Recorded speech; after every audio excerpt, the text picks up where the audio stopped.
بسم اللہ الرحمن الرحیم۔ السلام علیکم دوستو، امید کرتا ہوں آپ ٹھیک ہوں گے۔ دوستو آج کی اس ویڈیو کے اندر 3 رمضان 2024 کے دن کا بہت بڑا وظیفہ لے کر آیا ہوں میں آپ کے لیے۔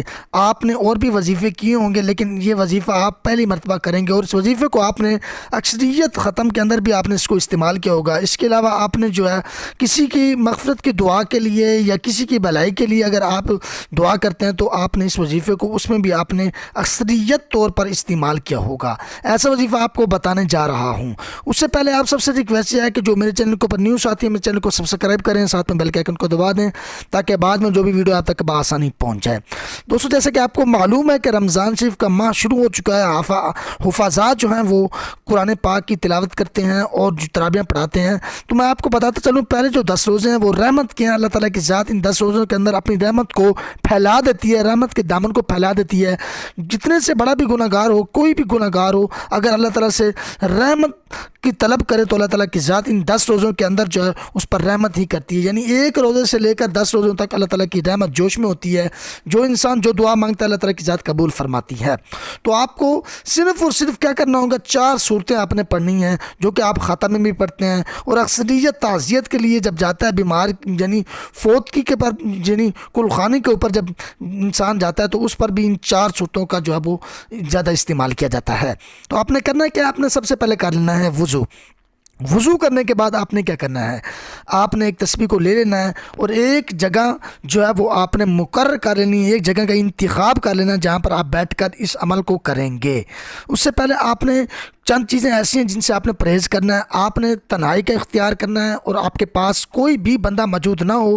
کوشش کریں اگر آپ کالج میں، یونیورسٹی میں یا اس کے علاوہ مدارس میں یا اس کے علاوہ کوئی بھی فیلڈ میں آپ جو ہے وہ لگے ہوئے ہیں، لیکن آپ نے جو ہے وہ تنہائی کا جو ہے وہ استعمال کرنا ہے۔ صرف 2 منٹ کا وظیفہ ہے، زیادہ وظیفہ نہیں ہے۔ چھوٹے سے چھوٹا بچہ جو ہے وہ اس وظیفے کو کر سکتا ہے۔ آپ کے 2 منٹ لگ جائیں گے لیکن آپ کو یہ مفید اور فائدہ مند ثابت ہوگا انشاءاللہ عز و جل۔ آپ نے کرنا ہے کہ آپ نے سب سے پہلے وضو کر لینا، وضو کرنے کے بعد تسبیح کو لے لینا اور ایک جگہ کو مقرر کر لینا۔ کوشش کریں کہ رمضان شریف کے اندر اللہ پاک کی ذات اتنی رحمت کے جوش کے اندر ہوتی ہے کہ ایک نیکی کا جو ہے وہ 70 نیکیوں کے برابر ثواب دیتی ہے۔ آپ کوشش کریں کہ نماز کے بعد، فجر کی نماز کے بعد یا ظہر کی نماز کے بعد جس جگہ کے اوپر بیٹھے اس جگہ کے اوپر بیٹھ کر آپ یہ عمل کر لیں تو بیسٹ ہوگا، کیونکہ اللہ تعالیٰ کے گھر میں بیٹھ کر کریں گے تو کوئی آپ کو بات کرنے پر بھی مجبور نہیں کرے گا، کیونکہ دنیاوی باتیں نہیں کر سکتے اللہ پاک کے گھر میں۔ اپنا کرنا کیا ہے، کیونکہ اللہ پاک نے ہر چیز کا وقت ہوتا ہے، اللہ پاک کی ذات نے ہر چیز کا وقت مقرر کیا ہوگا۔ دعائے قبولیت کا بھی وقت مقرر ہے، موت کا، زندگی کا، رزق کا، حادثات کا، یہ وقت پہلے سے مقرر کیا گیا ہوتا ہے۔ اسی طرح ایک چیز ایسی ہے جس کا کوئی وقت مقرر نہیں ہے۔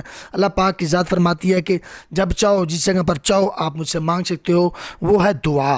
دعا ایک ایسی نعمت ہے اللہ تعالیٰ کی، جس جگہ کے اوپر آپ چاہیں، جس وقت چاہیں آپ اپنے ہاتھ اٹھا کر اپنے رب سے دل کی باتیں کر سکتے ہیں، اپنے دل کی باتیں منوا سکتے ہیں۔ کیونکہ قرآن مجید کے اندر اللہ پاک نے دوسرے سپارے کے اندر ارشاد فرمایا، اجیب دعوت الداعی اذا دعانی فلیستجیبوا لی ولیؤمنوا بی لعلہم یرشدون۔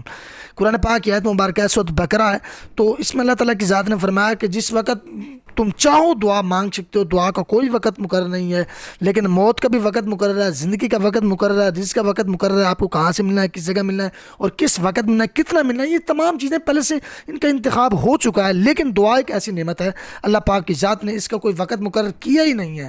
اس میں مانگنے والے تو کنجوس ہو سکتا ہے لیکن دینے والا اپنی رحمت سے اپنی رحمت کو کبھی کم نہیں کرے گا۔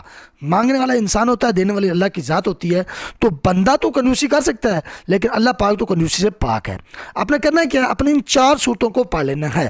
آپ نے تنہائی اختیار کرنی ہے، تسبیح لے لینی ہے اور اس کے اوپر آپ نے سب سے پہلے سورۃ الکافرون پڑھ لینی ہے۔ ترتیب جس طرح بتا رہا ہوں اسی طرح آپ نے کرنا ہے۔ سورۃ الکافرون کو پڑھنے سے پہلے آپ نے 1 مرتبہ درود ابراہیم پڑھ لینا ہے۔